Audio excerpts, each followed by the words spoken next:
두 번째 모닝픽은 중산층 여윳돈 70만 원 붕괴입니다. 생활비를 뺀 여유자금이 70만 원이 채 안 된다.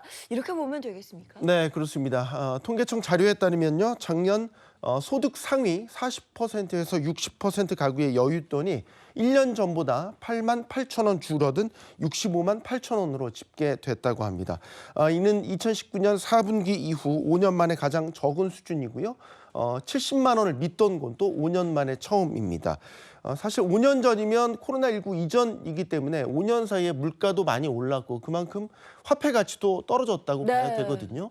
절대액 자체가 이렇게 줄었다는 것은 실제 감소폭은 더 크게 줄었다 이렇게 봐야 될 것 같습니다. 가계의 흑자액, 그러니까 여유자금이 이만큼 줄었다는 건 그 쓰는 돈, 들어오는 돈 대비 쓰는 돈이 많아졌다는 걸 나타낼 수도 있는데 물가도 많이 올랐고 가장 큰 이유가 뭡니까?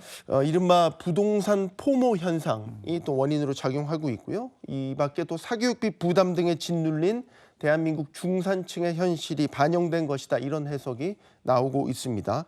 가구 소득 자체는 늘었지만 부동산 구입에 따른 취등록세 또 대출 이자 등이 큰 폭으로 늘었고요. 두 번째로 교육비가 평균보다 큰 폭으로 증가하면서 가계에 부담을 크게 주고 있는 상황입니다. 이 중산층 가계 여윳돈이 위축되면 이게 아무래도 소비 심리까지 꽁꽁 얼어붙을 수 있어서 이것도 좀 우려되는 부분입니다. 그렇죠. 여윳돈이 줄어들면 아무래도 소비 여력이 감소하고 이는 결국 생활 수준에 직접적인 영향을 미칠 수밖에 없겠죠. 대한상공회의소가 지난 17일 발간한 보고서에 따르면요. 중산층 즉 2, 3분위 가구의 2020년 이후 실질 소비는 코로나19 직전보다도 오히려 감소한 것으로 나타났습니다. 1분위 즉 하위 20% 가구나 4, 5분위 상위층 가구가 엔데믹 이후에 회복세를 보인 점과는 대조적입니다.